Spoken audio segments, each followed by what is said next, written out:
Marley à Orléans, c'était inratable quoi, pour les gens qui aiment la musique quoi. Ah bah, c'était quand même un événement, sur Orléans, ouais. Un événement où il y avait presque 10 000 personnes. C'est un des premiers gros concerts qu'il y a eu à Orléans, je pense, et que j'avais co-organisé à l'époque avec mes associés de maintenant, Jules Frutos et Hélène Roy.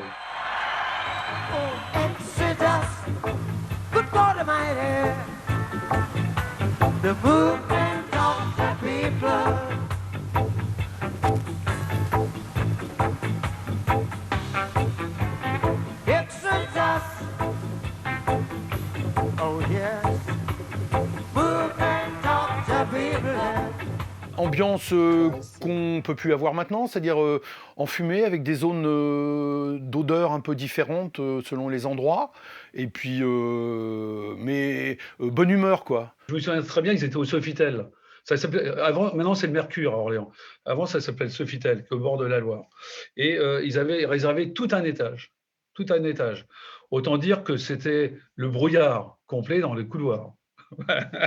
Et non seulement le brouillard, parce qu'ils fumaient beaucoup, mais aussi parce qu'ils faisaient cuire leur poisson, tous leurs plats là-haut, avec les mamas qui faisaient la cuisine. Ils faisaient leur propre cuisine dans les chambres d'hôtel. Je me souviens très bien du dernier morceau de Redemption Song de Bob Marley, c'était un nouveau morceau, je crois, de Bob Marley, qui était magnifique. Il a fait ça tout seul à la guitare, et bon, on savait pas encore qu'il était sur la fin, mais bon, voilà, c'était très très très émouvant. None but ourselves can free our minds.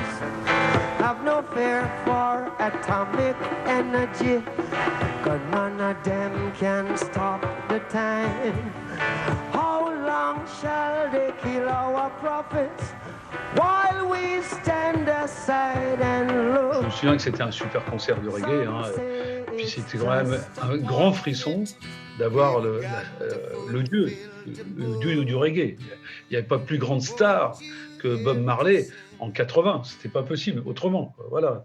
Donc effectivement, d'avoir ce mec en face et le croiser aussi dans les backstage du parc exposition, c'était quelque chose. Walk, walk, walk.